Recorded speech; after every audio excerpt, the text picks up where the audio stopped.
these headlines. It's crazy now. Shame on you, Isabela Ferrer. What if I told you Justin Baldoni may have just made his boldest and most calculated move yet?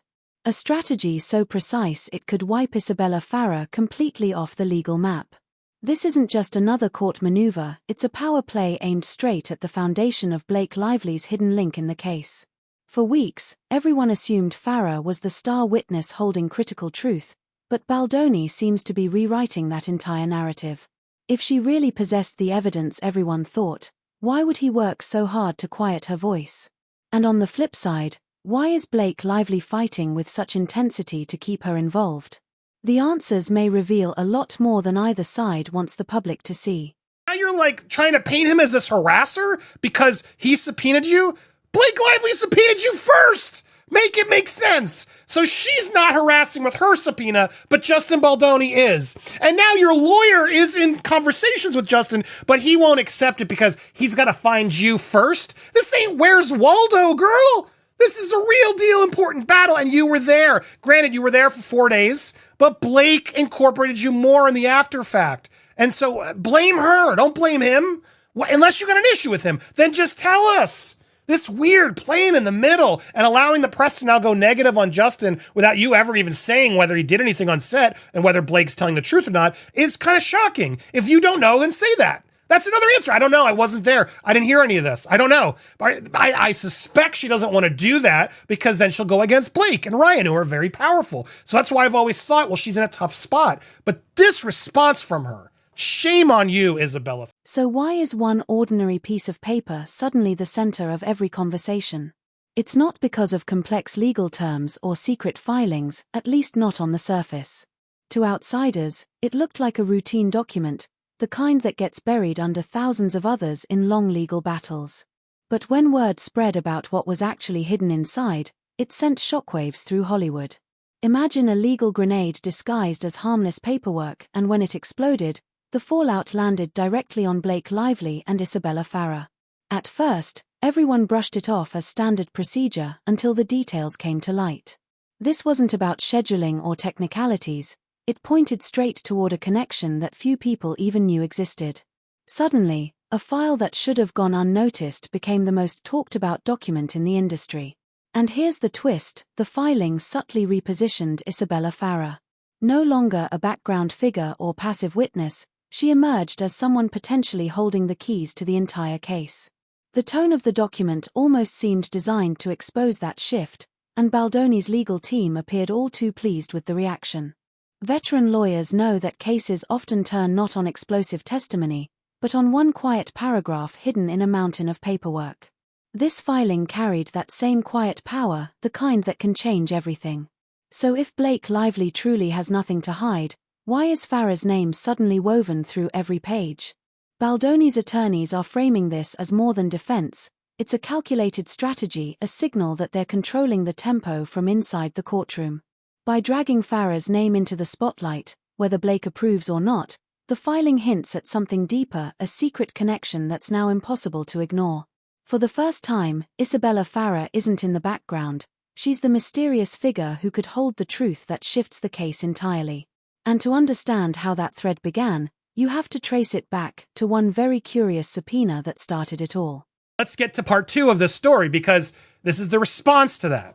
Dear Judge Lyman, as counsel for Wayfair Studios, Justin, everybody, etc., we write in response to Isabela Ferrer's opposition to the Wayfair party's motion to serve her by alternative means for the pendency of this action. The opposition is primarily an inappropriate attack on Mr. Baldoni and his counsel in violation of the order dated on August 8th, relating to matters not before the court, i.e. the indemnification issue, meaning that Justin's team should pay for this because this is a movie issue, but it's not really what indemnification usually typically covers, as Ron Zambrano has told me. It's irrelevant to whether Ms. Ferrer should be served via alternative means. That's what this is supposed to be about, that we can serve her via her attorney and not have to track her down, as her lawyer's requesting when we've now gotten in contact with the lawyer. Miss Ferrer played the role of young Lily in the film. After Miss Ferrer completed her work, she expressed her gratitude, which we read on the last video, how she had an incredible experience and how Justin created a comfortable, safe space for her. This paragraph, they basically talk about, like, I assume, because it's redacted, according to the amended Lively disclosures, she identified, I'm assuming this is personal details or addresses in order to explain why they sent it to the places they sent it to. They then continued in February 2025. Miss Lively issued a subpoena to Miss Ferrer, who was represented by Mr. Michelman. Presumably, Mr. Michelman accepted service of the subpoena on Miss Ferrer's behalf without objection.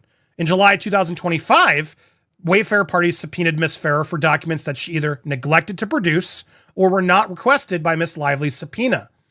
Now, this is interesting. Does that mean she did give Blake some stuff, which then Justin now did get from Blake's team? Because you're supposed to share.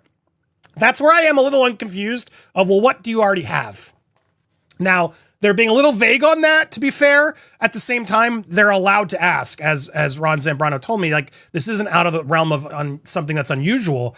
And sometimes, Blake can take long, and this doesn't guarantee that Blake did, in fact, give everything over, et cetera, et cetera. It's unclear. They're both sort of still hedging on what they've gotten or what they didn't get. Wayfair parties twice requested that Mr. Michelman accept service of their subpoena, a common professional courtesy that Mr. Michelman likely granted to Miss Lively's counsel in connection with her subpoena. Well, they're assuming that, but I think it's a pretty good assumption. So why are you giving me trouble is basically what they're trying to say. Like, hello, Mr. Michelman ignored the Wayfair parties' requests. Instead, he prepared and filed a robust opposition to the motion for alternative service, most of which does not pertain to service, without explaining why he refused to accept service of the subpoena or why his client is so reticent to testify. Mr. Michelman seems more focused on contractual obligation to indemnify Miss Ferrer and cover his fees. Ironically, Mr. Michelman's actions have unnecessarily increased those fees by creating issues where none should exist. This is imperative too, which Ron also echoed. Like, you're costing her more money to fight it. Just get it over with and just do it. You don't need a lawyer to be, deposed and do this. Just show up and answer. What are you hiding? What are you afraid to say? Like, I'm sure Blake's team would swoop you up if you want to be on her case. And if you don't, you go on Justin's case. This whole meet in the middle thing, enough already. Enough, girl. You got to make a decision. That's the problem. I don't think anything happened. Or Blake sort of put something in her head that she now thinks, oh yeah, I guess. And now she's stuck in this middle zone. And I still would have been on her side and felt for her. But to allow the lawyers to basically put out a whole press release to destroy Justin over it, shame on you. Shame on you for... Back in February, Blake Lively made a move that few saw coming. Instead of staying within the bounds of routine motions and filings, she went straight for the jugular, issuing a subpoena directly to Isabela Ferrer. And that raised one major question. Why her? Out of all the names connected to the case, choosing Ferrer at that moment wasn't random or procedural, it was deliberate, sharp, and far too specific to ignore. Initially, everything appeared calm. Ferrer's attorney accepted the subpoena without protest, treating it like another formality in an already crowded docket. But that calm didn't last. Within weeks, the tone shifted dramatically. What started as quiet compliance suddenly turned into full-scale resistance. Something had clearly changed, and not by coincidence. Blake wasn't asking for trivial materials or routine correspondence.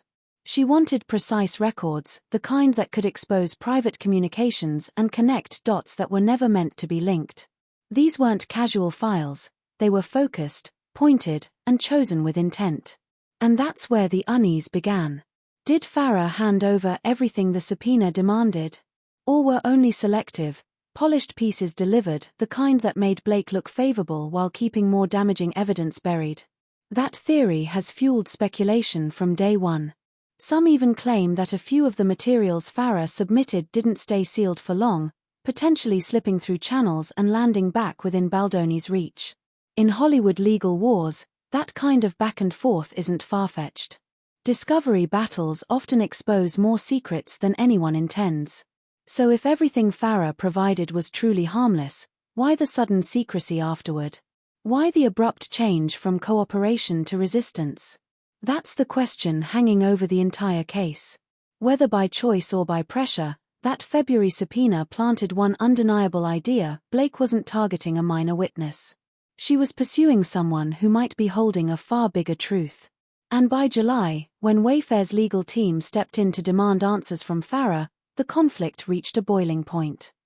This is a great response, I gotta say, and he does this brilliant reverse Uno card on this. Props to his attorney, Kevin Fritz, who brought it on this, because, look, this wasn't a good look for Justin at all, and Blake clearly knew it, Isabela clearly knew it, and now, of course, since our reporting yesterday, all the headlines are running into the Justin Baldoni harassed another co-stars. What the sort of anybody who's not paying attention, that's what they're gonna take away from this, and that's just so disgusting. I learned how to say this girl's name, Isabela Ferrer. Now I know who you are a little bit more, but not in a good way. I've been defending you. I've backed off from, leave her alone, of course, but girl, what are you doing?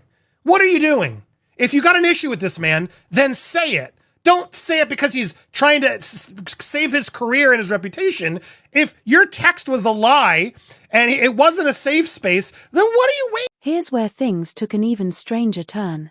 People began asking why Isabela Ferrer's lawyer suddenly hit the brakes after months of quiet compliance. At first, he seemed cooperative, accepting subpoenas, forwarding paperwork, and letting the process unfold without friction. Then, out of nowhere, everything stopped. Total refusal. That lawyer, Mr. Mickelman, isn't known for courtroom theatrics. His reputation centers on contracts, fees, and structure, not dramatic obstruction. Which makes his shift all the more curious. It looked less like a stand for justice and more like a calculated pause, as if the goal wasn't to uncover the truth but to make the legal process itself the new battleground. The requests on the table weren't explosive at first. Standard discovery items, a few documents, a handful of communications, nothing headline-worthy. Yet, every single request turned into a drawn-out dispute, each costing weeks of time and thousands of dollars. What should have been a routine exchange ballooned into a costly standoff. Naturally, suspicions started spreading. If Ferrer truly had nothing damaging to hide, why fight so fiercely to delay? Some within legal circles whispered that the resistance wasn't about principle at all, it was about time. The longer Ferrer remained tangled in red tape, the safer Blake appeared. Every delay drained Baldoni's resources and kept potential witnesses sidelined. It wasn't chaos, it was choreography. By now, Mickelman's refusals began to look less like a defensive move and more like a shield, one designed to protect not just Ferrer, but whatever information she's guarding. Each postponed subpoena and prolonged dispute only deepened the suspicion that Ferrer wasn't a bystander at all. If she were merely peripheral, no one would be fighting this hard to keep her silent. And eventually, Baldoni's legal team reached the same conclusion. Playing fair was no longer enough. The opposition was too entrenched, the delays too deliberate. So, they made a decision to flip the script completely and take the case in a direction no one could have anticipated. Now, it might be your lawyer's fault, to be fair, and leave her alone. Don't go bother her on social media. But look at these headlines. It's crazy now. And some of them at least include the subpoena part of it, so people can go, well, how is that harassment? I mean, this isn't harassment. What Blake is doing with all her 100+ subpoenas to content creators, that's harassment in my opinion. She knows she can't go after content creators. She's not going after people in TMZ and real outlets, because if they did, they'd reveal. I remember Harvey Levin of TMZ literally said it. You both have talked to me, so don't you dare bring me into this battle. He kind of threatened them both. Like, you want me to expose you both? Because I can. Obviously, both sides have been there marketing defenses. That's what they. What if the smartest legal strategy isn't about presenting evidence or cross-examining a witness, but removing that witness altogether? That's exactly the unexpected move Justin Baldoni's legal team just pulled. Instead of chasing Isabela Ferrer's statements or pushing for her documents, they made a bold proposal: cut her out of the case completely. No testimony. No files. Nothing. The shock was immediate. After months of legal tension centered squarely on Ferrer, Baldoni's attorneys now want her erased from the narrative. It's a stunning pivot, and it begs one critical question: why? The simplest answer might be that Ferrer holds something unpredictable, something too risky to gamble on in open court. Strategically, it's like taking the most dangerous chess piece off the board before it can make a move. Not by defeating it, but by refusing to play that piece at all. It's a subtle way of protecting your king without ever admitting how real the threat was. The gamble, however, cuts both ways. If the court approves the stipulation, Blake Lively suddenly loses what many believed was her strongest advantage. Ferrer would go from the case's central name to someone barred from even entering the discussion. But at the same time, Baldoni risks appearing like his dodging confrontation, that the move isn't confidence, but fear. This is where perception becomes as important as law. Baldoni's team isn't just changing the legal board, they're reshaping the optics. By framing Ferrer's removal as a step toward a cleaner, more focused trial, they flip the script. Instead of looking like they silenced a witness, they make her appear unnecessary, a distraction holding the process back. It's legal reframing at its sharpest. Of course, public opinion rarely follows the fine print. Headlines won't read, "Baldoni clarifies witness strategy." They'll shout, "Baldoni cuts out key witness." And in celebrity cases, that headline alone can alter momentum overnight. When testimony boundaries shift, so does the entire story. Now, Blake faces a brutal choice. Fight to keep Ferrer in and risk whatever revelations her testimony might bring, or let her disappear from the record and weaken her own argument. Either way, control slips from her hands and lands squarely in Baldoni's. But all of this hinges on one person, the judge, whose decision could rewrite the trajectory of the entire case.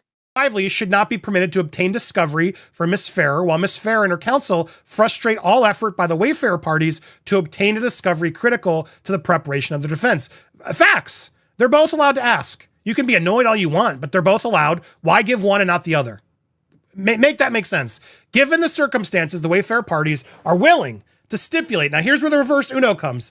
That none of the parties will use any communication to, from, or concerning Miss Ferrer or any testimony from her in any manner in this action. That stipulation will satisfy Miss Ferrer's apparent desire to avoid involvement in the litigation and trial. If the other parties decline to enter into such a stipulation and Miss Ferrer and her counsel continue to resist service, the court should enter an order excluding Miss Ferrer as a witness and excluding the use of any communication to, from, or concerning her in any manner in this action. Finally, to the extent, meaning they're like, this has nothing to do with it. Either she wants to step away, then fine, then we are taking her out of the equation. Blake can't use her, we can't use her, she's done. So we're not harassing her. If she doesn't want out, fine, we don't want her either. So Blake, are we cool? We're going to get rid of her because she's got nothing? It's a very smart move. It does seem to imply a little bit that maybe they have something to hide, but they sort of walked into it. Blake and Isabella, I think, walked right into this, and now it's a brilliant legal move, I think, to say, well, fine then, let's not use her. Because we don't need her, and you clearly, we don't believe the things she's telling you or that you've put in her head, so let's just remove her. So who really holds the power now, the judge with the gavel, or the headlines racing across every newsfeed? That's the grey area this case now lives in. Officially, Judge Lyman controls the rulings, filings, and final decisions. But outside the courtroom, the story's already being written, and for many, the verdict feels decided long before any judgment is read aloud. Lyman's track record only adds to the tension. He's known for unpredictable rulings, sometimes rigidly procedural, other times surprisingly flexible. Neither camp, Blake's nor Baldoni's, can feel completely secure. If he sides with Baldoni, Isabela Ferrer's name could vanish entirely from the record. No documents, no testimony, nothing linking her to the trial. But if he rejects the motion, her presence becomes even more significant, because the attempt to silence her will only amplify her importance. Either way, the decision resets the playing field. Yet even before the judge weighs in, reputations are already taking hits in the court of public opinion. Scroll through the headlines, and you'll see a flood of narratives, most of them painting Baldoni as aggressive or manipulative, long before any facts are confirmed. None of that language exists in the filings, but gossip doesn't need evidence, it only needs an audience. Once a headline catches fire, few readers ever return for the corrections. This isn't new in Hollywood. Years ago, outlets like TMZ proved how fast a single leaked clip or partial document could reshape a celebrity's image overnight. That same cycle is unfolding again, only faster. One headline, one snippet out of context, and a person's entire reputation becomes permanent ink. Meanwhile, Blake hasn't exactly stayed quiet. Reports suggest she's been issuing subpoenas to content creators and smaller online voices, a move that sparked backlash even from her own supporters. Critics say it makes her look controlling not just over the evidence, but over the entire conversation surrounding her. So yes, Judge Lyman will decide the legal truth. But the public version of the story? That's already being written in real time by gossip pages and social feeds that refuse to wait for the verdict. Baldoni's tactical remove the witness move has now guaranteed one thing: Isabela Ferrer's name won't disappear quietly. Whether she's excluded from the trial or thrust back into it, she's now the focal point of a Hollywood storm that shows no sign of calming down. And that leads to the final, lingering question: if Baldoni just played his biggest reverse card, what hidden move is Blake Lively holding for her next dramatic counterstrike?